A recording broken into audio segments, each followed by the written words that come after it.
In the last session, we learned the importance to celebrate the differences, and thus an introduction to the block Heights of Harmony was given. We also learned that for harmonious existence, it is necessary for us to tolerate each other and accept everyone as our brothers and sisters. Now let's take a look into the poem Mending Wall, the first chapter of the second block by Robert Frost. Robert Frost, born in 1874 and lived till 1963, is an American poet well known for his poems that are colloquial in style. His poems begin in delight and end in wisdom. In 1924, he received his first of 4 Pulitzer Prizes for his book, New Hampshire. He won his other Pulitzers for collected poems published in 1931, Further Range in 1937, and Witness Tree in 1943. Stopping by the woods on a snowy evening and Road Not Taken are 2 among his famous poems. Mending Wall opens Frost's second collection of poetry, North of Boston, published in 1914 by David Nunn, and it has become one of the most anthologized and analyzed poems in modern literature. Moreover, he is highly regarded for his realistic depiction of rural life and his command of American colloquial speech. Imagine this poem was published in 1914 and it has its relevance even today. This is what makes an artist special, who can look into the future. And now let me read the poem aloud. When I read the poem aloud, I want you all to keenly listen, and as usual, I want you to pause this video and read the poem by yourself twice or thrice till you can comprehend partially by yourself. And then once again resume this video and listen to the poem that I read aloud. Mending Wall by Robert Frost. Something there is that doesn't love a wall, that sends a frozen ground swell under it and spills the upper boulders in the sun and makes gaps even 2 can pass abreast. The work of hunters is another thing. I have come after them and made repair, where they would have left not one stone on a stone, but they would have the rabbit out of hiding to please the yelping dogs. The gaps I mean, no one has seen them made or heard them named, but at spring mending time we find them there. I let my neighbor know beyond the hill, and on a day we meet to walk the line and set the wall between us once again. We keep the wall between us as we go, to each the boulders that have fallen to each, and some are loaves and some so nearly balls. We have to use a spell to make them balance. Stay where you are until your backs are turned. We wear our fingers, rough little handling them. Oh, just another kind of outdoor game. One on a side, it comes to little more. There where it is, we do not need the wall. He is all pine, and I am apple orchard. My apple trees will never get across and eat the cones under his pines. I tell him. He only says, good fences make good neighbors. Spring is a mischief in me, and I wonder if I could put a notion in his head. Why do they make good neighbors? Isn't it where there are cows? But there are no cows. Before I built a wall, I would ask to know what I was walling in or walling out, and to whom I was like to give offense. Something there is that doesn't love a wall, that wants it down. I could say elves to him. But it's not elves exactly, and I would rather he said it for himself. I see him there, bringing a stone grasped firmly by the top, in each hand like an old stone savage armed. He moves in darkness, as it seems to me, not of woods, only at the shade of trees. He will not go beyond his father's saying, and he likes having thought of it so well. He says again, good fences make good neighbors. Hope you could partially comprehend this poem. This poem sounds simple, but it abounds in complexities in its structure while bringing about the idea. So, come on, how many stanzas did you find? Yes, 2 stanzas, and it's not of equal length.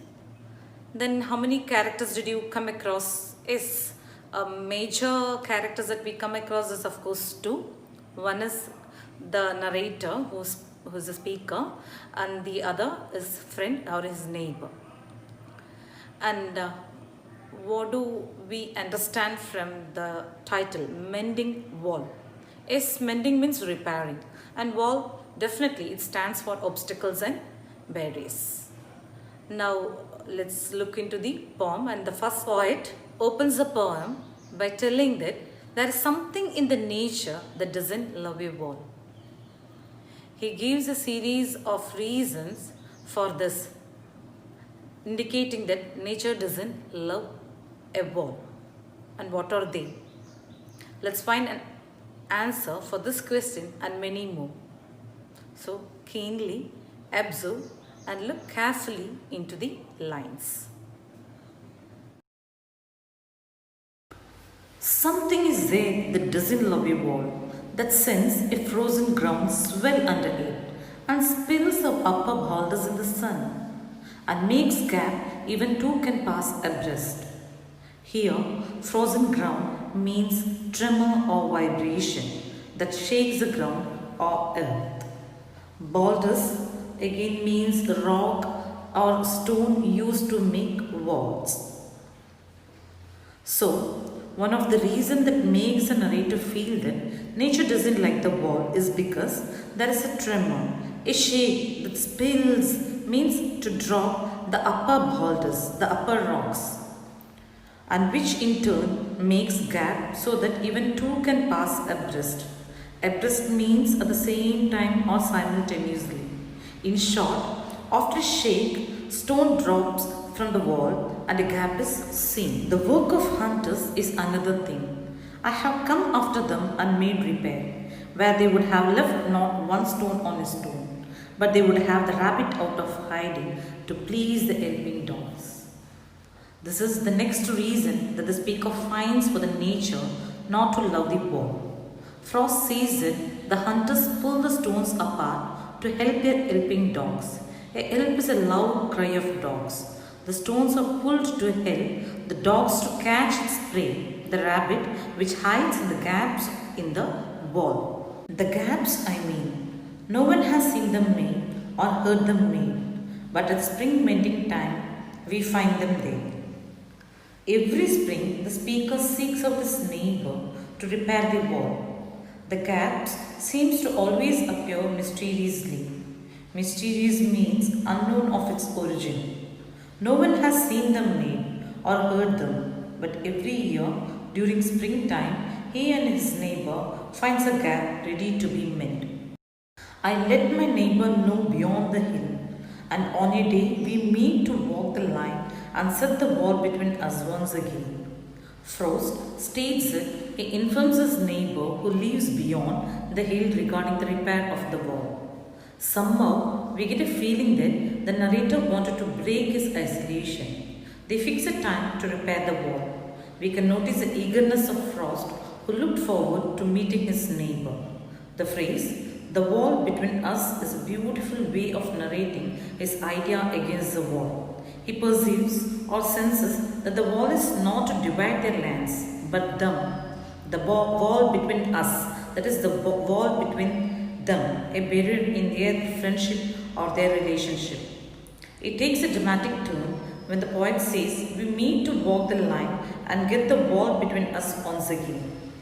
They meet to repair the wall. It can also mean they repair their friendship and resolve disputes. There is also an element of irony here.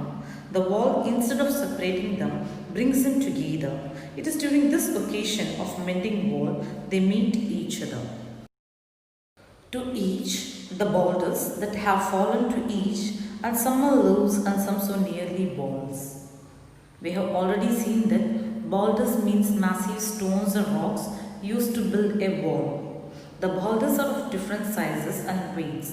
Some rocks are weightless, they look like loaves of bread. This is a metaphorical expression. Stone blocks are compared to loaves and balls. In a critical point of view, you can also compare the disputes to loaves and balls. Some are small and some are large. We have to use a spell to make them balance. Stay where you are, until our backs are turned. We wear our fingers rough with handling them. These lines expresses the humorous manner in which the narrator meets or looks at the work. After placing one stone on another to fill the gaps, they had to use a spell or magic to make them balance. It literally means that it was difficult to make the stones stay. That is, they tried hard to balance the broken wall. Meanwhile, handling the stones, they even injure their fingers. The outcome of the activity is quite ironical, different from what they expected. A wall is built with the intention of safeguarding and protection, but instead, the speaker ironically remarks that their arrow means damage the fingers while handling the wall. Just another kind of outdoor game. One on a side, it comes to a little more. They are having lots of boyish fun together. Mending wall appears to be like an outdoor game, both of them on either side of the wall. There where it is we do not need the wall. He is all pine and I am apple orchard. My apple trees will never get across and eat the cones under his pines. I tell him. He only says, good fences make good neighbors. It is at this juncture or at this point the speaker brings out his argument or theme. The speaker feels it, the walls are unnecessary. In the lines, there where it is, we do not need the wall, but the neighbor insists on its need. The differences between their personalities are well illustrated in the lines. He is all pine and I am apple orchard. Pine trees are needled, making them uninviting. So he is all pine, whereas apple is sweet and inviting. Moreover, apple orchard also goes through seasons. Likewise, the speaker is ready to change his attitude. I am apple orchard. My apple trees will never get across means the speaker's apple trees pose no threat to the neighbor's pine. Hence, they don't need a wall. However, the neighbor makes a strong statement in support of maintaining the wall. Unfortunately, the neighbor is not convinced by the argument of the speaker nor the little fun they had shared, but would prefer to keep things just as they are. He clearly believed that a well-defined wall will make their relationship more harmonious. Natural barriers like oceans and mountains are there to protect us. But nature never loves an man-made obstacle. Nature has never taught us to build a wall between love and affection. This is a didactic lyric. Didactic means instructive or teaching you something. This lyric expresses the views and attitudes of a young man towards his life. It is a sad reflection of today's society where man-made barriers exist between individuals, groups or nations based on discrimination of races, colors, religion or races that prevents human interaction and builds hatred among one another. This is all about the first stanza. Hope you might have comprehended each and every line. I have given you an elaborate explanation so that you can comment on any of these lines if it's given for your examination.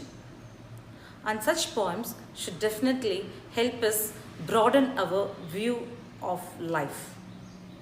We should be able to embrace all, irrespective of their caste, color, creed, religion or whatever it is. I should be able to lead a life of my choice, my belief, my religion, and I should also let you do that. So why don't we all start embracing each and every one.